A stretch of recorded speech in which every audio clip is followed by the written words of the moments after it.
Hi, in this episode of Jesus 101, we're talking about the myth of stability. An overvaluing of stability dominates American thinking as a sign of spirituality by conservative Christians who look askance at folks who move often to different towns, different jobs, different churches, and so on. It's an error to use perceived stability as a litmus test for maturity or spirituality.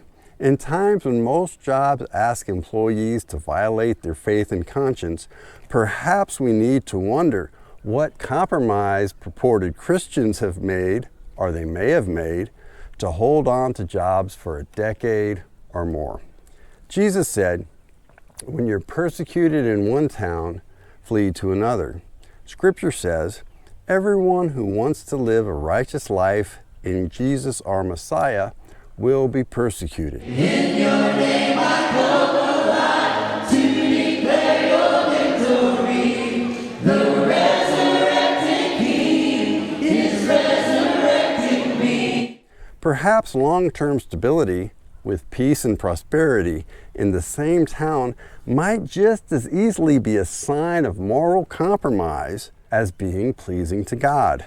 Likewise, since bad company corrupts good character, a high turnover rate of peers might just as easily be due to spiritual discernment as spiritual failure. And what of churches?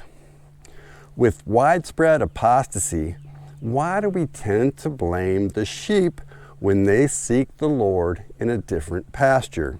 In an age when over 50% of men in ministry admit to ongoing struggles with porn, is it the sheep's fault when they sense something creepy in a group that refuses to follow the biblical instruction to rebuke elders publicly for such sins?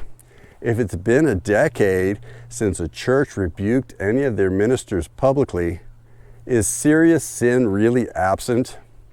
Or perhaps the church is tolerating it and thereby failing to provide safe pasture.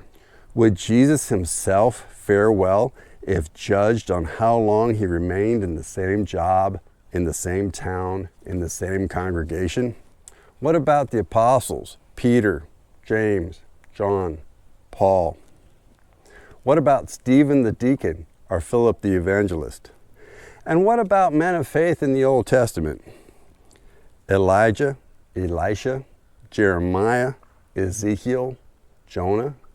Their lives were not characterized by the stability that conservative American Christians tend to value. What about Abraham or Lot? What about David during the reign of Saul?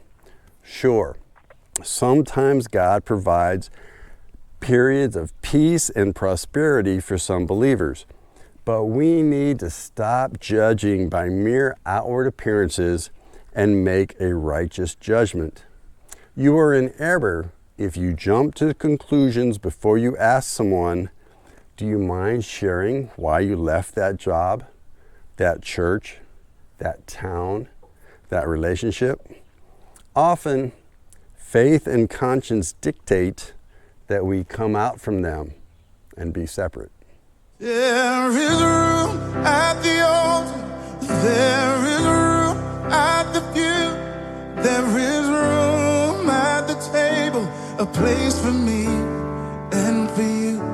It's not about being someone else. There's healing in being true. But there is room at the cross for